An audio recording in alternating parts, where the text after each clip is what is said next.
Most Tennesseans can relate to having fun on the water. Activities such as fishing, boating, or just enjoying sun at the lake keep boating officers for the Tennessee Wildlife Resources Agency busy during the warm months of the year. Our officers out here all across the state, sometimes people want to give them a hard time because we may stop them out here if they do have a child that's riding on the bow of the boat, or they have a child on a pontoon boat that doesn't have a life jacket on, and they think, well, they're inside a pontoon boat. And sometimes they think that we're just out there writing tickets just to be writing tickets. But they don't see the things that our officers across this state see. Troy Brown bought his first boat hoping to share with his young family some of the same experiences he remembered from his youth. I grew up when I was real young. We camped out a lot at the lake. We did a lot of swimming and a little boating when I was a teenager, but that was about it. As new boat owners, Troy and his wife Julie embraced the lake life. On a warm day in 2014, they even invited friends to take a trip to the lake.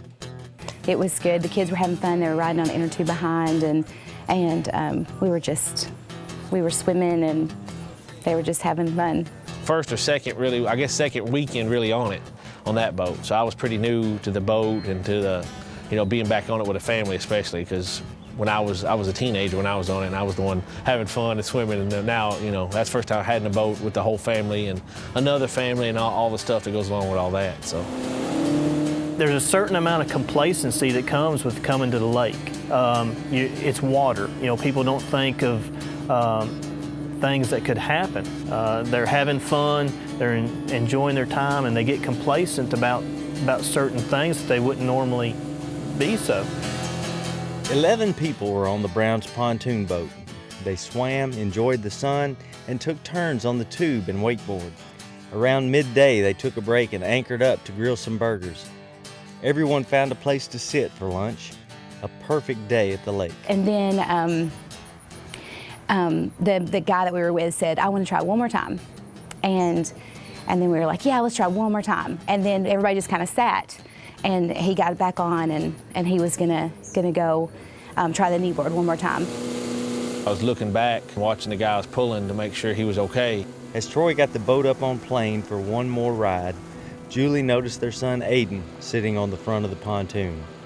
When I noticed him, I said to my husband, hey, we need to stop and get them back. And next thing I know, you feel a bump, and next thing I know, between me and the rider, or my guy was towing, between us, there was a popped up, and was my son popped up.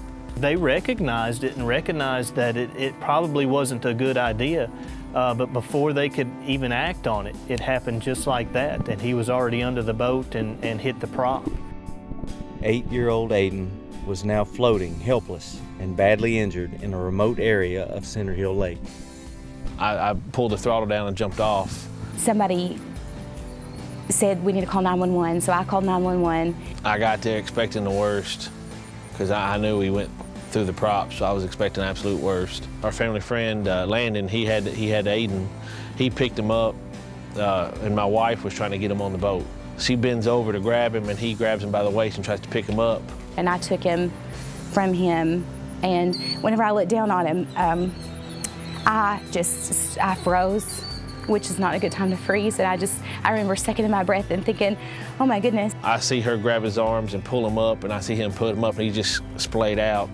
And that was pretty bad when I saw that. His face, all I could see, blood was just coming out everywhere. Water, I mean, he was talking, but he was just saying the same, I can't breathe, over and over, kind of like a reflex. That's all he could say. And when he said it, I didn't think he had a tongue left. It was just all garbled.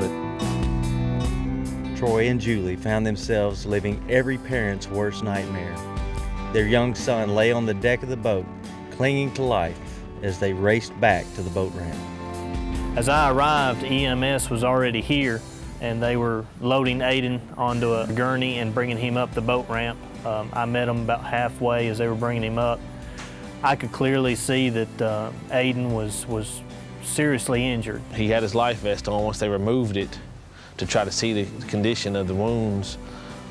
his whole chest was completely open. I could physically see his heart beating. You could see that there was a lot of trauma to his chest, neck, and jaw area. But I could tell that this was very serious. And in my opinion, I really thought that he probably wouldn't survive the accident. My wife was in her bathing suit, I was still in my bathing suit. We just jumped in the car and left everything. The guys at TRWA took the boat, the car, and everything, and we just left and went to Erlanger from there. Well, they said, we think he's gonna, we feel like he's gonna make it. We don't know anything else other than that. You know, his hand had been cut, both of his lungs was nicked, had holes in them, his mouth was wired shut, so we don't know about his breathing, and he had been without quality oxygen for a good amount of time. So they just didn't want to lead us to think that, they didn't know what the outcome was gonna be, but you know, they tried to prepare us, but they felt like he was gonna live. Aiden made it through the night and over the next few days made a miraculous recovery. 3 years have passed since the accident and Aiden has had multiple surgeries, but you'd never know that on a fun day at the lake, he nearly lost his life. I feel blessed beyond measure. I don't deserve it, and I still don't know the reason, you know.